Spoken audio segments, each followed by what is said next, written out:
He is a speech language pathologist currently practicing in Atlanta, Georgia. But we both went to the Howard University. So I'm so excited. I'm so excited to have him on the show.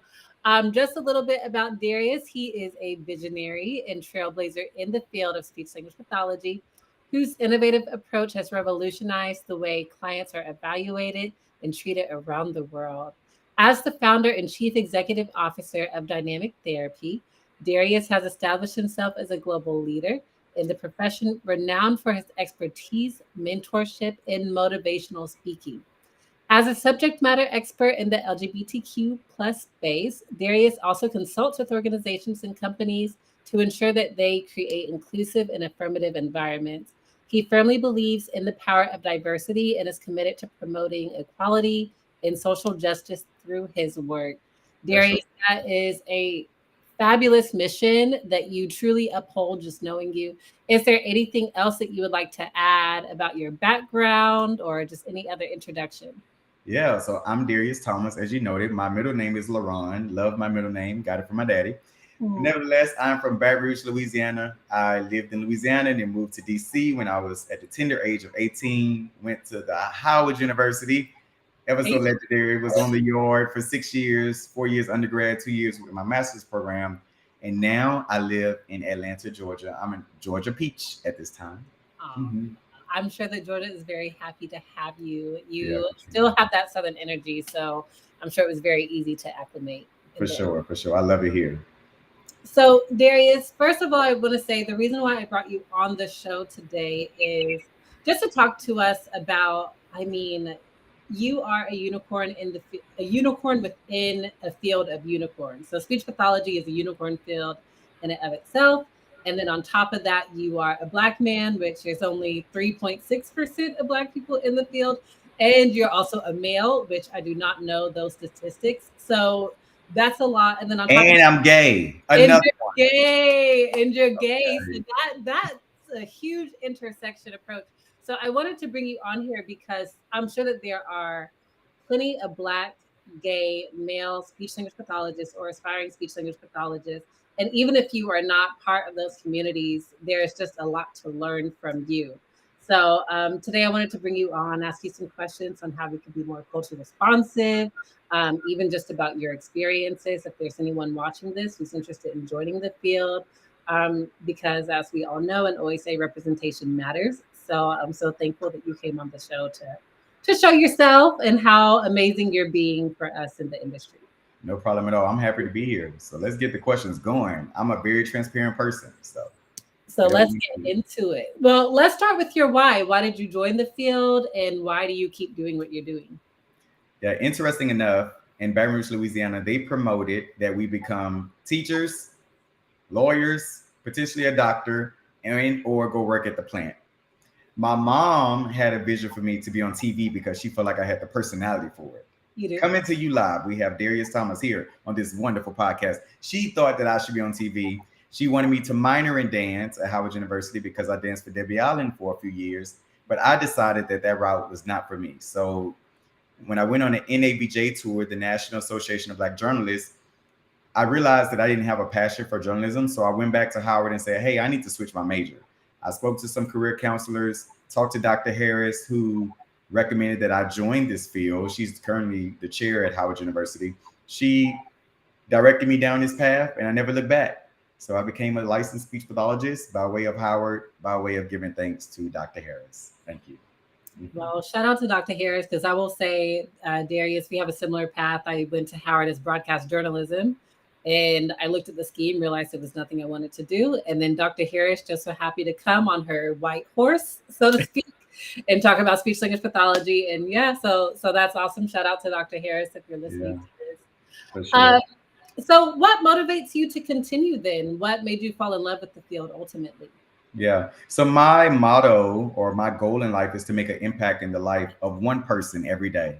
Luckily, I'm running an international speech and language therapy practice, so I get to make an impact in the lives of so many more every single day. But my goal is just to make an impact in the life of just one person every single day. And if I can do that, I'll be fulfilled. And speech pathology allows for me to be able to do that. So that motivates me to push forward, to motivate others to push forward and to be better individuals every day. Oh, yes. And I know that you are doing that because from my understanding, you started in the DC area, right? And then you were working in the schools in the DC area, and then you migrated down to Georgia. Yeah, so I'm currently licensed in 6 states: DC, Okay. Maryland, Virginia, Georgia, Louisiana, and California. And we see clients in Europe and Slovakia. So all over the place. But yeah, I have only lived in Louisiana, DC, and now Georgia.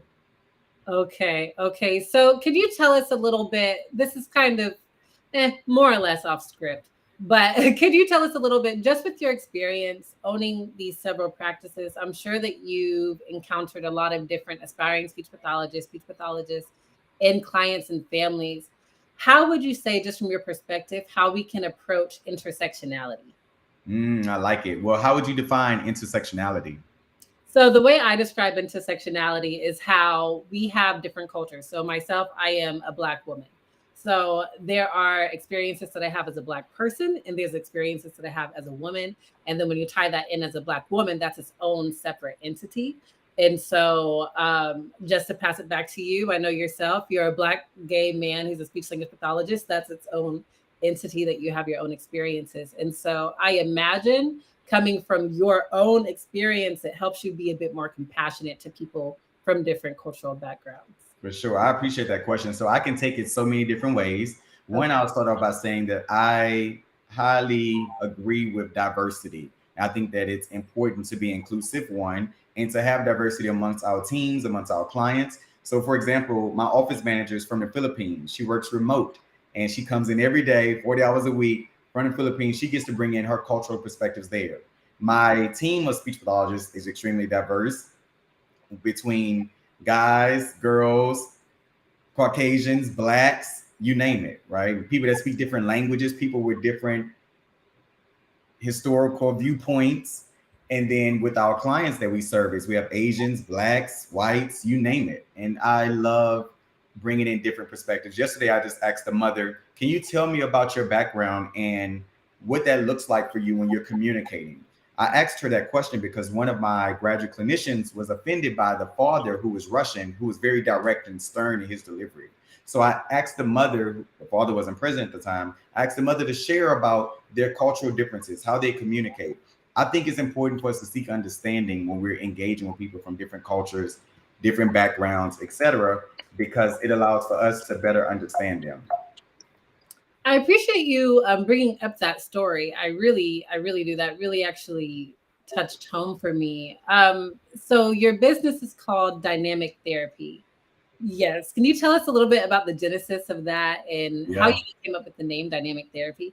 Yeah. So Dynamic Therapy, DT, Dynamic Therapy. I love name acronyms. So just to take you back a little bit, if you ever had to ask me to introduce myself, I would say that I'm dedicated, ambitious, responsible, introspective, understanding, and sincere. That spells out Darius in itself. But Dynamic Therapy came from DT, Dynamic Therapy, Darius Thomas. Okay, we got that. But the other piece is I'm a dynamic person and I'm running a dynamic company and I'm building up dynamic people.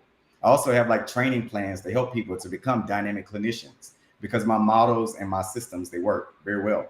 And so I love the word dynamic. I think it's a great word. My mentor, Angela Grice, got to pay homage to your people. But Dr. Grice helped me to come up with the name Dynamic Therapy. And she trained me when I was in grad school to be the speech pathologist that I am today. Oh, well, shout out to Dr. Grice. So that makes me want to ask you, I'm sure that with your cultural background, that's a lot of barriers. I don't want to put a cloud over it, but there are a lot of barriers to push through. And Darius, just knowing you and looking at you, it seems like you push those barriers to the side, like whatever, it doesn't matter what you say about me or my culture or what I can and cannot do. I'm just going to do it because it's in me. But what would you say to someone who might not have that bravery and it might get them down because they are Black or because they are gay? What would you say to them? Know who you are and know that we're all different. We shouldn't adapt or try to change to appease someone else. We are walking in our own shoes with our own feet, right? We just have to continue to be ourselves. We have to push all the naysayers to the side. My dad is a homophobic individual. he is, I would say he does not accept me for who I am. And we have a interesting relationship because of that, right? But at the end of the day, I only can live for myself. My dad won't always be here. So what does that look like for my life? We can't worry about what other people are thinking and saying about us. We have to live our lives for ourselves. I love that. We have to live our lives for ourselves. So let's talk a little bit about allyship. That's been a really hot topic, especially now in our field. What would you say that allyship means to you? And especially as a Black gay male, what does that look like? Support, Mm-hmm. understanding, and the willingness to include others into your environment, your community.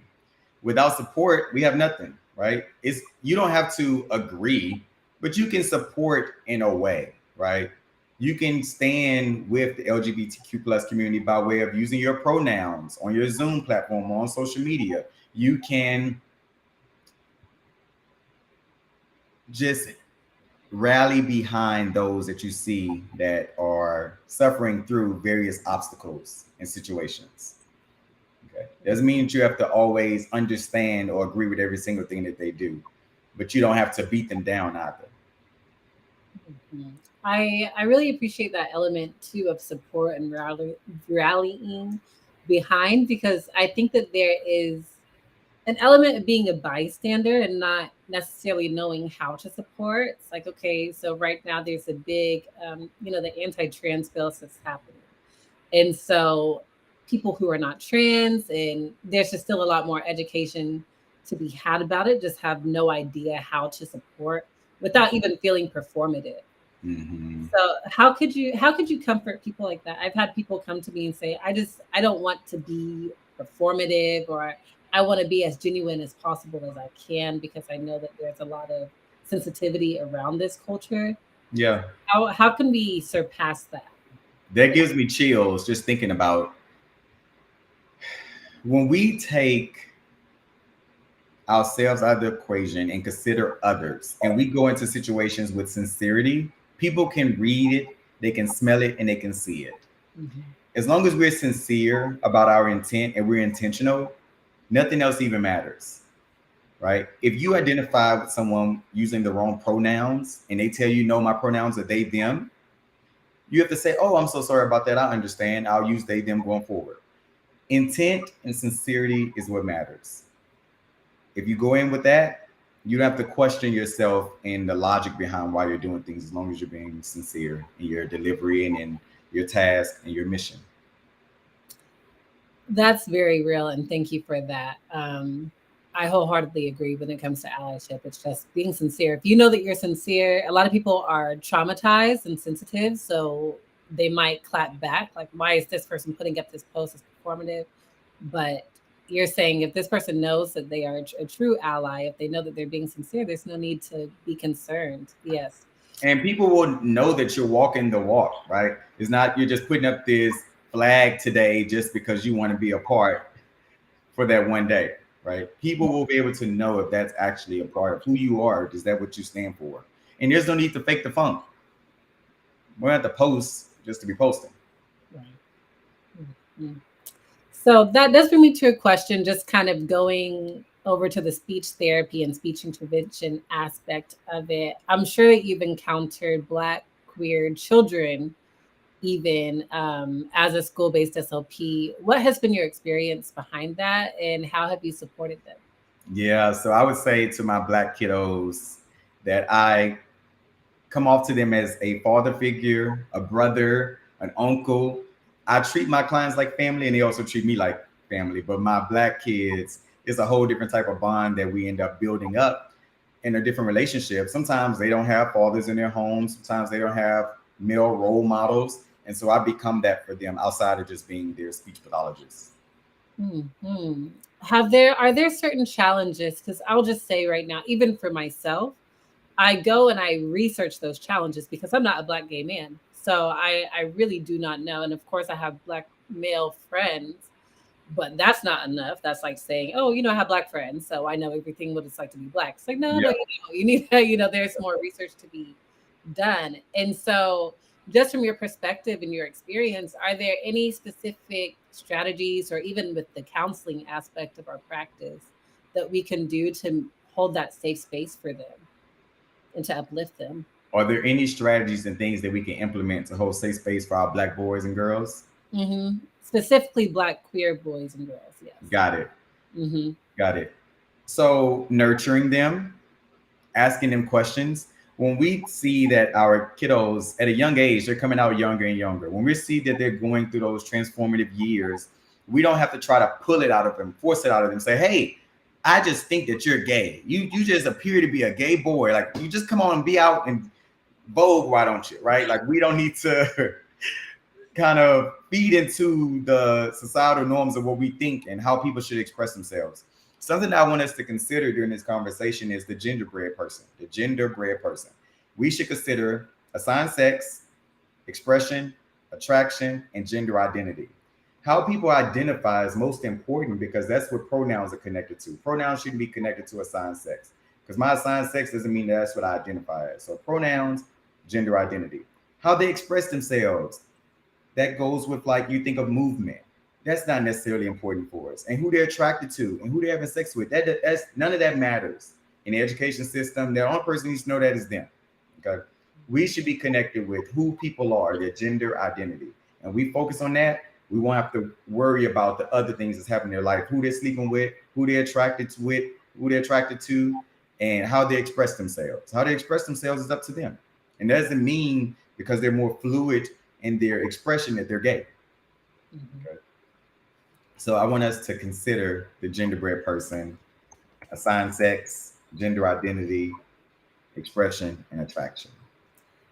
I want you to kind of explain, are you saying genderbread person? Yeah, there's a genderbread person. Genderbread person. Genderbread person, yeah. So for anyone watching this, they can Google the genderbread person. It's gender inclusive. I love that. Okay, I've never heard of that before. The genderbread person. Yeah, it's a cool little figure of a genderbread person, or gingerbread, but it's the genderbread person. Yeah. Okay, I'm gonna have to post this. So when I post the replay, I'm gonna put this up. Yes, get into it. Yeah, I'm gonna get into it, Darius. I had no idea. Okay, so I'm seeing, the biological sex, sexual orientation, gender identity, and I agree. When it comes to sexual orientation, that shouldn't have to do with anything. At that point, that's just their private lives. Just like if they were a heterosexual person, you don't want to get into that. It really just is how they identify. One question I always had, and something I'm still working on even myself, is when we're teaching pronouns. Therapy. How do you even go about that? Yeah, so going back to that genderbread person, I use that as my framework for how do I teach pronouns. I connect it to gender identity. I say Barack Obama is a male. He identifies as he, him, his. Or Barack Obama identifies as he, him, his, and he also identifies as male. Or he also says that he's a male. I go with the gender identity component versus saying that Barack Obama was born male and it's a he, right? Or I'll say, hey, I am a boy. My pronouns are he, him, and his. Or what are you? Are you a boy or you a girl? And they'll say, what are your pronouns? Right. But I'll still base it connected to gender identity. Something also to note, as for like male, female, that's connected to assigned sex. Right. We think about, or man and woman, right? When you go to the bathroom, what does it say? Male or female, or man, woman? Man, woman. Man, woman. Male and female is connected to assigned sex. Right. So I'm a male. My pronouns are he, him, his. But you can be male with they, them pronouns. You can. Okay. I love that. You're really educating us today because, Darius, I'm telling you, I think people are a lot more open and a lot more open-minded to have the harmonious society that we've been preaching about. And we're getting more geared up around just human rights in general. And so all these laws are being passed that are really anti-human rights in nature, people are just becoming more riled up about it. So I think that this is almost like a pep rally for us. Yeah, like, sure. This is where we can learn. This is where we can grow. It's okay to not be perfect in it, but at least we're trying. So that just goes back to what you said about the allyship piece. So thank you for that.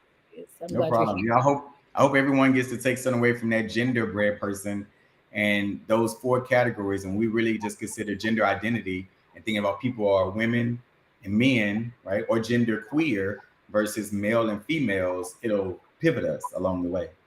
So venturing off to how do we teach pronouns? We connect that to gender identity.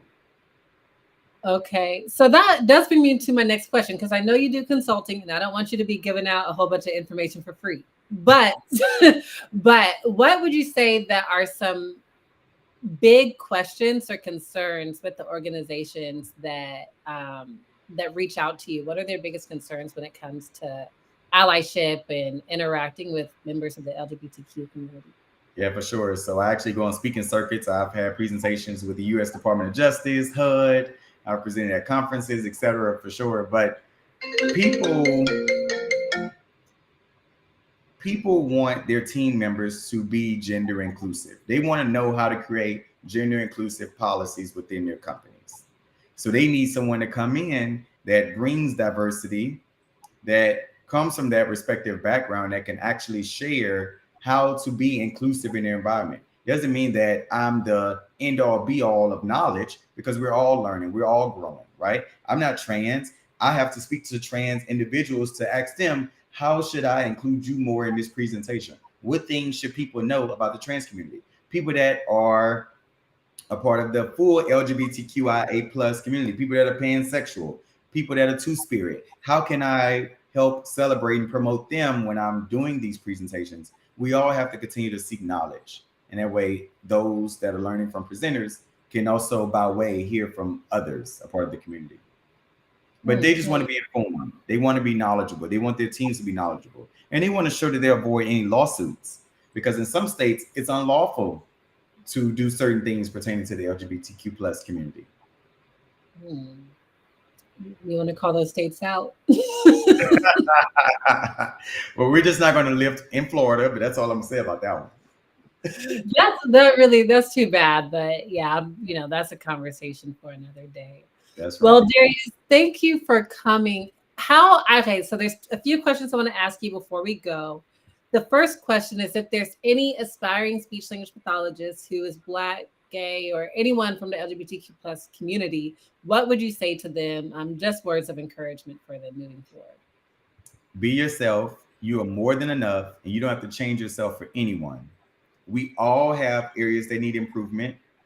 We all have room for growth. Just live your life in your truth, with your understanding. You don't need validation from anyone else. Be who you are. Be the star. Shine bright, even in the darkness. And what resources would you recommend to them when they're feeling those low lows and it's just hard for them to accept who they are? I would say call me. Call Darius. Talk to me. You can email me, Darius@wearedynamictherapy.com. You can contact me on my website, wearedynamictherapy.com. I'll be a resource for you. I'll be an advocate for you for free. Just call me. I got you. Yeah, and I can definitely attest to that. Darius is an open book. He's always willing to help out and lift people up. That's just true. It's his character. So Darius, what are changes that you would like to see in the field of speech pathology moving forward? It could deal with the topic we're talking about today, or any other thing that's really just been on your heart. Yeah. So I am transitioning my company to full-time CEO and not really seeing clients within my practice. And with that free time, I want to do more recruitment. We need to go out and recruit folks to become speech pathologists. We need to recruit our Black boys to become speech pathologists. There's a major shortage.